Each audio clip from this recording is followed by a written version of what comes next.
ചെറുപ്പത്തിൽ ഇങ്ങനെ അഭിനയിക്കണം തോന്നുന്ന സമയത്ത് നമ്മൾ ഞാൻ നേരത്തെ പറഞ്ഞില്ലേ മമ്മൂക്കിനെ കണ്ട സിനിമ കണ്ട് എനിക്ക് അഭിനയിക്കണം എന്ന് ആത്മാർത്ഥമായി തോന്നുന്നത്. അപ്പോൾ മമ്മൂക്ക. ഏത് സിനിമയെ മമ്മൂക്കയുടെ കണ്ട് ഇഷ്ടപ്പെട്ടത്? ചെറുപ്പത്തിൽ ഇങ്ങനെ കുറേ സിനിമകൾ ചേട്ടന്മാർ കാണിക്കും, തെലുങ്ക്, തമിഴ്. അപ്പം എന്താ ഭാഷയൊന്നും അറിയില്ല, അങ്ങനെ ചുമ്മാ ഇങ്ങനെ കണ്ടോണ്ടിരിക്കുമെങ്കിലും മമ്മൂക്കേൻ്റെ സിനിമ ഏതൊക്കെയോ കാണുമ്പോൾ ഞാൻ ഇങ്ങനെ ചെറുപ്പത്തിൽ ഇങ്ങനെ മമ്മൂക്ക കരയുമ്പോൾ ഞാനും ഇങ്ങനെ കരയും. എനിക്ക് ആ ഒരു ഫീലിംഗ് എനിക്ക് മമ്മൂക്കയിലെ അങ്ങനെ ഒരു പരിപാടി കിട്ടി. അപ്പോൾ പിന്നെ എനിക്ക് നമ്മൾ അഭിനയിച്ച് ഇപ്പോൾ ആൾക്കാർ കരയും സന്തോഷിക്കും ഒക്കെ കാണുമ്പോൾ നല്ല ഫീലിംഗ്, നല്ല അടിപൊളി പരിപാടിയാണല്ലോ എന്നൊക്കെ. മമ്മൂക്ക നേരിട്ട് കണ്ടിട്ടുണ്ടോ? ഇല്ല. അങ്ങനെ ഒരു ചാൻസ് കിട്ടിയാൽ ആദ്യം മമ്മൂക്കയോട് പറയുന്നത് എന്തായിരിക്കും? എന്നെ ഏറ്റവും കൂടുതൽ സ്വപ്നം കാണാൻ പഠിപ്പിച്ചത് നിങ്ങളാന്ന് പറയും. ഇഷ്ടപ്പെട്ട ഫുഡ് എന്തുവാ? എനിക്ക് ചെന്നൈയിലെ ബിരിയാണി ഭയങ്കര ഇഷ്ടമാണ്. ആണോ? എന്താ സ്പെഷ്യൽ? എന്തോ ഇവിടുത്തെ ബിരിയാണി, ചെന്നൈയിലെ ബിരിയാണി? എനിക്ക് അങ്ങനെയൊന്നും അറിയില്ല കേട്ടോ. എനിക്ക് ചെന്നൈയിലെ ബിരിയാണി ഭയങ്കര ഇഷ്ടം. ചെന്നൈ പോയി കഴിക്കും. ഇവിടുത്തെ ഫുഡ് എന്ത് പറ്റും ഇഷ്ടം? ഫുഡ് അങ്ങനെയൊന്നുമില്ല. സദ്യ ഇഷ്ടം. ഏതാ? സദ്യ. സദ്യ ഇഷ്ടം. പിന്നൊരു കാര്യം, എന്താ കഥയോട്ടം എന്ന് പറഞ്ഞൊരു സിനിമ വരുന്നുണ്ട്, പോയി ആണോ? ആരാണ് അഭിനയിക്കുന്നത്? എനിക്ക് ഋഷി എന്ന് പറഞ്ഞൊരു ചേട്ടനാണ് അഭിനയിച്ചേക്കുന്നത്. ഓക്കെ. അപ്പം ഒരു കൊച്ചു പരിപാടിയാണ്, പക്ഷെ നല്ലൊരു പരിപാടിയായിരിക്കും. ചേട്ടൻ ഇത്രയും പേര് ഇന്റർവ്യൂ ചെയ്തു. അപ്പം ഞാൻ നിങ്ങളുടെ അടുത്ത് ഇന്റർവ്യൂ ചെയ്യുകയാണെന്ന് വെക്കാം. ഞാൻ ചോദ്യങ്ങൾ ചോദിക്കുകയാണ്, നിങ്ങൾ പേടിക്കുമോ? ചോദിച്ചേ. ഗൈസ്, ഇന്ന് നമ്മുടെ കൂടെ ഉള്ളത് ഒരു വിവാദ നായകനാണ്. എന്ത് ഇന്റർവ്യൂ എടുത്താലും ഇങ്ങനെയുള്ളൊരു സബ്ജക്റ്റിനെ നമുക്കൊരു തീപ്പൊരു സബ്ജക്റ്റാക്കി എടുക്കുന്ന മലയാളത്തിലെ ഒരു പ്രമുഖ ഇന്റർവ്യൂവറാണ് നമ്മൾ ഇന്ന് ഇന്റർവ്യൂ എടുക്കാൻ പോകുന്നത്. Let's welcome Ajin. സുഖാണോ? സുഖമായിട്ടിരിക്കുന്നു. എന്തൊക്കെയുണ്ട് വിശേഷങ്ങൾ? എല്ലാത്തിനും സുഖമാണല്ലോ. സാധാരണ ഇപ്പം റിപ്പീറ്റ് ചെയ്തിട്ടാണ് നിങ്ങൾ ഇപ്പം ആൻസർ തന്നത്. പക്ഷെ അതേസമയം നിങ്ങൾ ഇൻ്റർവ്യൂസ് നമ്മൾ പ്രേക്ഷകർ കാണുമ്പോൾ അങ്ങനെ ഒരു റിപ്പീറ്റ് ആയിട്ടുള്ള ആൻസർ കൊടുക്കാനുള്ള ഒരു സ്പേസും നിങ്ങൾ കൊടുക്കാറില്ലല്ലോ. എന്തുകൊണ്ടാണ് ഇത്രയും? എങ്ങനെയാണ് ഇവിടെ നിന്നാണ് ഈ ചോദ്യങ്ങളൊക്കെ നിങ്ങൾ കണ്ടുപിടിക്കുന്നത്?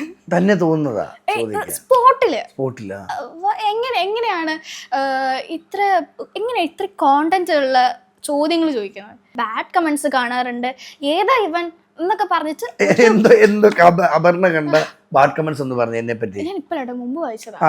രണ്ടെണ്ണം പറ. അല്ല, ഓർത്ത് വെക്കാൻ പറ്റുമോ?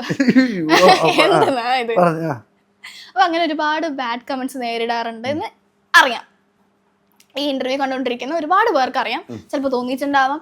അങ്ങനെയുള്ള ബാഡ് കമന്റ്സുകൾ എങ്ങനെയാണ് ഒരു ഇന്റർവ്യൂവർ എന്ന രീതിയിൽ നേരിടുന്നത്? നമുക്ക് ചിലപ്പോൾ നാളെ വേറൊരു ഇന്റർവ്യൂ എടുക്കുമ്പോൾ ഈ ബാഡ് കമന്റ്സ് കാണുമ്പോൾ നമുക്ക് ഉള്ളിലൊരു പേടി ഉണ്ടാവും. നാളെ എന്താ ഇത്, ചിലപ്പോൾ അങ്ങനെ തോന്നാം. ഒരു തുടക്കക്കാരൻ സമയത്ത് ചിലപ്പോൾ തോന്നിയിരിക്കാം. ഇപ്പൊ തിരിഞ്ഞു നോക്കുമ്പോൾ അജിൻ എന്ന ഇന്റർവ്യൂവറിന് എന്ത് തോന്നുന്നു? ഞാൻ കമന്റ് വായിക്കാറില്ല. തുടക്കം വായിക്കുമായിരുന്നു. അതാ ഇപ്പം പറഞ്ഞ പോലെ തുടക്കം വായിക്കുമായിരുന്നു. പിന്നെ മനസ്സിലായി വായിച്ചിട്ടും പ്രത്യേകിച്ച് കാര്യമൊന്നുമില്ല, ഏതോനോ ഇരുന്ന് എഴുതുന്നു, നേരിട്ട് ചോദിക്കത്തില്ലല്ലോ ആരും. അങ്ങനെ ഒരു ബാഡ് എക്സ്പീരിയൻസും ഉണ്ടായിട്ടില്ല. വെട്ടാൻ വന്നിട്ടുണ്ട്. ശരിക്കും ഒരു ഇന്റർവ്യൂ കണ്ടിട്ട് ഒരാൾ കൊട്ടേഷൻ കൊടുത്ത് കുറച്ച് ടീമുകൾ വന്നു. അന്ന് നമുക്ക് നമ്മുടെ പിള്ളേരുണ്ടായിരുന്നു കൂടെ, അത്രേ ഉള്ളൂ. അടിപൊളി അവതാരികല്ലേ, ഒരു കഴിവുണ്ട് ശരിക്കും കേട്ടോ, മിടുക്കി. അപ്പൊ നമ്മുടെ വരും ഇന്റർവ്യൂകളിൽ ട്രിവാൻഡ്രം ബേസ് ചെയ്തല്ലേ നമ്മളൊരു അവതാരികയെ നമ്മളിവിടെ പ്ലേസ്മെന്റ് ചെയ്യുവാണ്. Thank you so much.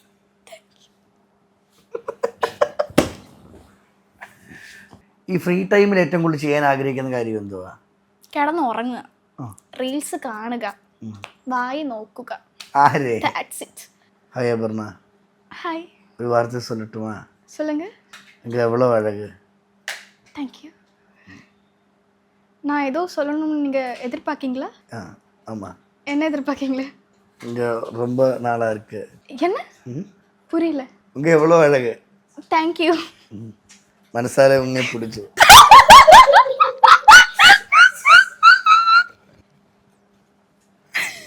எந்த மாதிரி பொண்ணு தான் உங்களுக்கு லைஃப்ல வேணும்? நல்ல ஜோலியா இருக்கா? ஜாலியா இருக்கேன். நல்ல கியூட்டா இருக்கா? நல்ல மனசு உள்ளதா இருக்கா? பாசம். உங்க இல்ல, எனக்கு அவ்வளோ ஒன்றும் இல்லை. எந்த உள்ள? இல்லை, எனக்கு அவ்வளோ ஒன்றும் இல்லை. நல்ல பையனாக இருந்தாலே போதும். இந்த காலத்தில் எப்படி தான் வந்து நல்ல பையனை கிடைக்கிறது? ஐ மீன் அந்த மாதிரி ஸ்மோக் பண்ணாமல் ட்ரிங்க் பண்ணாமல் ஒரு பையனை கிடைக்கிறதே பெரிய விஷயம் எனக்கு. கிடக்கு. No no. ஆனா எனக்கு உங்களை வேணாம். உங்களை நான் அண்ணன் மாதிரி பாக்குறேன். நோ அண்ணன். அக்கா. അക്കാവാ? അക്കാന്ന് പറഞ്ഞ പെങ്ങളാണോ? ചേച്ചിന്നാണോ? ലവ് ഉണ്ടോ? അടപ്പാവി. വിളിച്ചിട്ട് ചോദിക്കാം ലവ് ഉണ്ടോന്ന്. ഉണ്ടോ? ഇല്ല, എനിക്കത് പറയാൻ താല്പര്യമില്ല. അതുണ്ടെങ്കിലും ഇല്ലെങ്കിലും നമുക്ക് എന്തോ അല്ലേ? ആ, അത് പറഞ്ഞിട്ട് ഇവിടെ പക്ഷെ ഏറ്റവും കൂടുതൽ ഗേൾസ് ആണല്ലോ ആണുങ്ങളെ ചതിക്കുന്നത്. അതെന്താ കാര്യം? റീസൺ എന്തുവാ? എനിക്കറിയാൻ പാടില്ല. ചില പെണ്ണുങ്ങളുണ്ട് കാശ് കണ്ട ഓടിപ്പോന്ന്. എനിക്ക് ഇന്നത് മനസ്സിലാവുന്നില്ല. ലുക്ക് കണ്ട ഓടിപ്പോന്ന്. ഇപ്പോഴും അങ്ങനത്തെ പെൺപിള്ളേരുണ്ട് എന്നുള്ളതിലാണ് വിഷമം. ഇപ്പം ലോങ് ഡിസ്റ്റൻസ് ബോയ് ഫ്രണ്ട് ആയിരിക്കും, വേറെ ബോയ്സിനോട് ഡേറ്റ് ചെയ്യാം പോയിട്ട്, അങ്ങനെയൊക്കെ. ഫ്രണ്ട്സിൻ്റെ കൂടെ പോണത് വേറെ ചേട്ടാ, ഡേറ്റ് ചെയ്യുന്നത് വേറെ. അത് ബാഡാണ്. എന്ത് ഭാഗ്യവാനായിരിക്കും അപർണയെ കിട്ടുന്ന ഒരാളല്ലേ? കെട്ടുമെന്ന് ആദ്യം തീരുമാനിച്ചിട്ടില്ല. അത് നിങ്ങളെ ഈ ഏജിലുള്ള ഒരുപാട് പിള്ളേർക്ക് ഈ കല്യാണത്തോട് താല്പര്യമില്ല. ചേട്ടാ എനിക്ക് താല്പര്യമില്ല. എനിക്ക് 17-18 ഭയങ്കര താല്പര്യമായിരുന്നു കല്യാണം കഴിക്കണം. അയ്യോ കല്യാണം വെച്ചാൽ എന്താ വേറെ സംഭവമാതിരി. പക്ഷെ എനിക്കിപ്പം അതെന്താ സംഭവം? എന്തുവാ? പേടി.